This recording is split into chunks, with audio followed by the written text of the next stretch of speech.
일반적으로 국가는 국민들이 낸 세금으로 운영한다고 생각합니다. 또 다른 재원이 존재합니다. 그것은 적자 국채를 발행하는 것입니다. 국가의 재정은 두 가지입니다. 세금과 적자 국채입니다. 국가 부채는 민간 부채와 다른 개념입니다. 은행에서 돈을 빌리면 갚아야 합니다. 국가 부채는 상환의 개념이 아닙니다. 국가 부채를 상환한다는 것은 새롭게 국채를 발행한다는 의미입니다. 이 부분이 직관적이지 않습니다. 미국 정부 부채는 계속해서 상승하고 있습니다. 이것은 폰지 사기와 같습니다. 투자금을 받고 수익을 내서 배당하는 것이 아니라 새로운 투자금으로 배당하는 폰지 사기와 같습니다. 미국 정부는 세금으로 적자 국채를 상환하는 것이 아니라 국채를 새롭게 찍어내서 상환합니다. 이것이 바로 폰지 경제입니다. 이 개념을 모르면 비트코인을 사기라고 합니다. 현재 자본주의 시스템 자체가 사기 시스템이기 때문에 탄생한 것이 비트코인입니다. 그런데 미국 정부가 국채를 발행하면 이 국채를 인수할 주체가 있어야 합니다. 국채 인수자는 은행, 연기금, 보험회사 등입니다. 개인 투자용 국채에 투자를 하면 세금을 부담하게 됩니다. 이것을 인플레이션 조세라고 합니다. 국채에 투자하면 왜 인플레이션 조세를 부담하는 것일까요? 그 이유는 주식과 부동산은 원금이 늘어나지만 채권의 원금은 고정이 되어 있기 때문입니다. 작년 코스피의 배당 수익률은 2.7% 수준입니다. 이것은 은행에 예금한 것과 비슷합니다. 은행에 예금하는 것과 코스피 ETF에 투자하는 것은 같습니다. 왜 코스피가 오르지 않는다고 미국 주식으로 가는 것일까요? 그 이유는 미국 주식은 원금이 계속해서 상승하기 때문입니다. 30년 전에 채권에 투자하면 원금은 그대로입니다. 채권 투자는 원금이 변화 없습니다. 그에 반해서 주식은 원금이 변화됩니다. 30년 전 나스닥 100에 투자했다면 현재 원금은 100배 상승합니다. 만약 30년 만기 국채를 30년 동안 보유한다면 세금을 부담하게 됩니다. 이것을 인플레이션 조세라고 합니다. 중국은 왜 미국 국채를 팔고 있는 것일까요? 중국이 미국 국채를 보유하면 인플레이션 조세를 부담하기 때문입니다. 우리나라 외환 보유액 구성을 보면 주식의 비중이 계속해서 늘어나고 있습니다.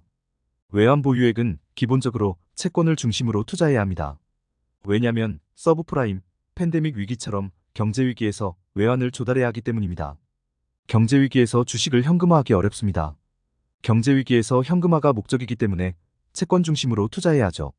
하지만 인플레이션 조세 부담을 줄이기 위해서는 주식에도 투자를 해야 합니다. 우리나라 외환 보유액은 팬데믹 이후 실질 가치는 절반으로 줄어들었습니다. 왜냐하면 연준이 달러를 2배 늘리면서 달러 채권의 가치는 절반으로 하락합니다. 이것을 금값으로 보면 쉽게 이해가 됩니다. 금값은 2019년에 대략적으로 1,500달러였습니다. 현재 금 가격은 오르고 있는 것이 아닙니다. 제값을 찾아가고 있는 것입니다. 팬데믹 때 미국이 달러 발행량을 2배 늘렸기 때문에 금값이 3,000불이 되는 것은 금값이 오른 것이라고 말할 수 없습니다. 제값을 찾아간 것이죠. 2020년 이후 우리나라 외환 보유액은 변화가 없습니다. 만약 우리나라가 외환 보유액을 100% 금으로 보유했다면 현재 외환 보유액은 2배 가까이 늘어납니다. 이것은 외환 보유액이 늘어나는 것이 아니죠. 트럼프가 주한미군을 철수한다고 협박하는 이유가 우리나라가 미국 국채를 매입하지 않고 있기 때문입니다. 미국으로부터 달러를 벌어왔으면 일정 부분 미국 국채에 매입해야 한다는 것이 트럼프의 입장이죠. 중국은 벌어온 달러로 미국 국채를 사지 않고 금을 매입하고 있습니다.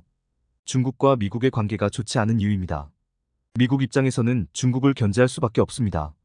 중국이 전 세계 자산을 달러로 매입하고 있기 때문입니다. 쉽게 말해서 돈을 땄으면 뽀찌를 주어야 한다는 것이죠. 그래서 대상을 중국에서 인도로 변경하려고 하고 있습니다. 미국의 문제점은 미국 내에서는 상품을 생산할 수 없다는 점입니다. 미국은 전쟁을 할 수 없습니다. 우리나라는 예비군이 존재하기 때문에 전쟁이 가능하죠.